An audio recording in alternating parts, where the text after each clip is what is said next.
SoFi update here on the 15th. So nice move from the bottom here. In one of the past videos, last couple videos, I laid out this and I said buy around in here and you're going to make some money. And that's exactly what happened. We're up 15-20% from that buy recommendation in this area. So hopefully you bought there.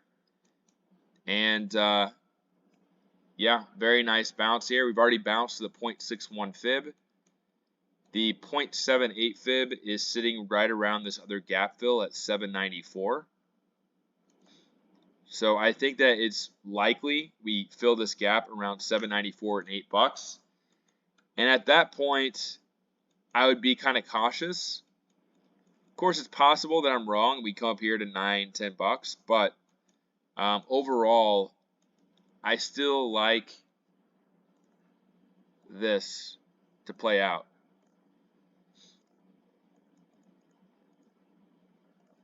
I don't know the exact timing of it, but we still have this gap at 550 that I've been talking about for months now. It's a weekly demand zone. And one thing that smart money likes to do, so the institutions, they like to buy, or hedge funds, institutions, whatever, they like to buy and sell at the 0.78 fib. 0.78 fib is sitting here at 530. On this move down right here, we're at the 0.61 fib, and I just pointed out that the 0.78 fib is at 794. So, yeah, it could, if the Fed cuts and it just blasts off, the market blasts off, then of course this could be invalidated.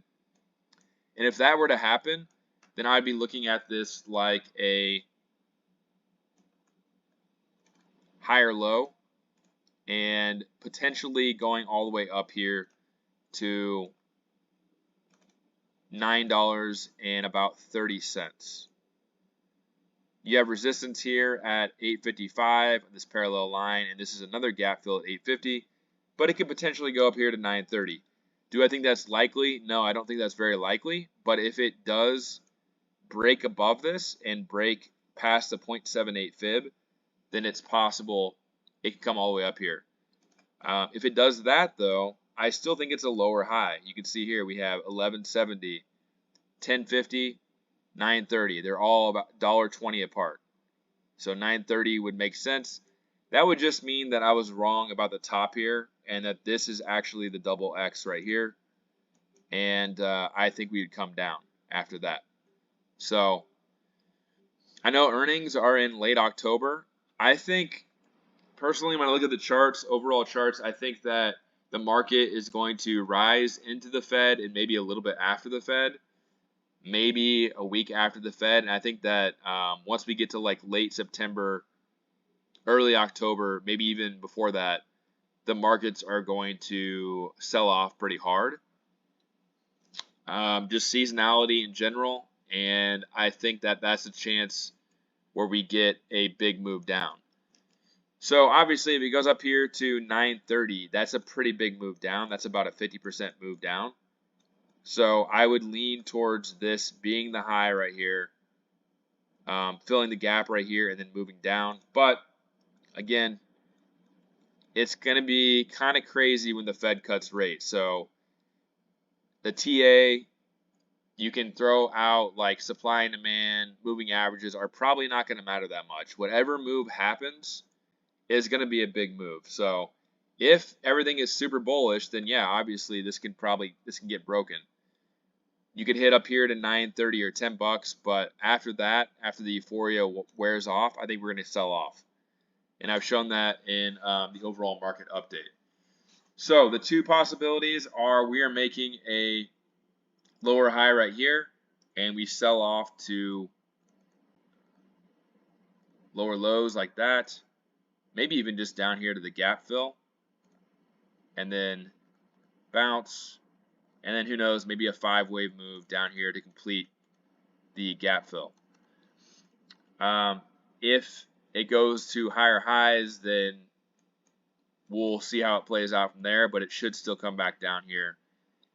It'd be kind of hard to predict exactly when this would come down here, but I would imagine that it would take at least a couple of months, 2 or 3 months to get down there.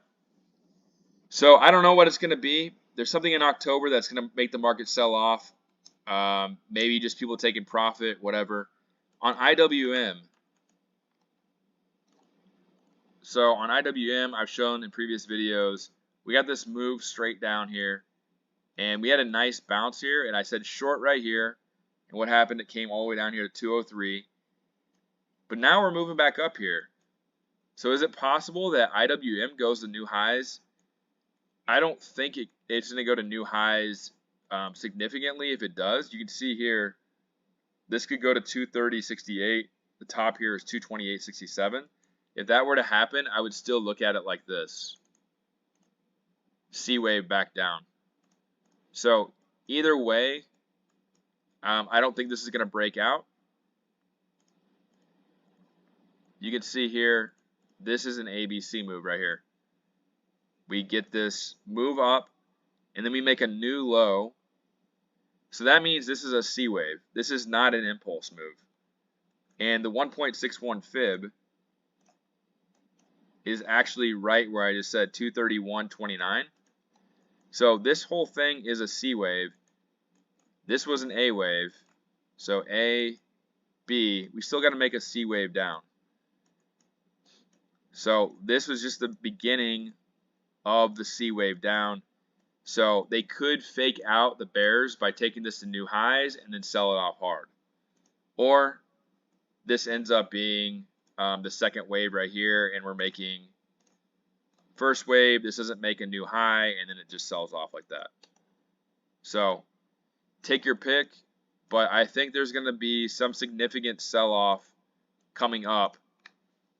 But they might chop it around and take it higher first to kind of fake everybody out. So let's say they do take this to 230, then yeah, obviously SoFi could go to new highs, but then sell off afterwards. So that's my thoughts on it right now. It looks pretty good. I think 794 looks like it's in the bag for the most part. The question is, can we get above 830 or not? Are we just going to be a lower high? Let me know in the comments. I think both of these are possible, and I think we're going to see a big move this week. It's just whether or not which pattern plays out here. So you think we're going to get the bear move, or do you think we're going to go up here to 930, fill this gap at 850 first, and then come down? Or do you think that we're just going to go like this and go up here to 15 to 20 bucks right away? I don't think that's possible based on this structure of this move, but if you disagree with me, let me know in the comments and we can talk about it. So that's pretty much it for this video. Let's see what happens with the Fed. I probably won't make a video until after the Fed because I think everything's going to be pretty crazy this week, and I want to see exactly what happens before I decide which pattern is most likely. So that's it for this video. Leave me a comment, like, subscribe for more updates, and good luck this week. It's a big week. Make sure you're prepared. If you're not prepared, you're not going to do well because there's going to be a lot of fake outs, I have a feeling, and you just got to be strong and hold and be confident in your positions. So that's it for me, and I will talk to you here soon.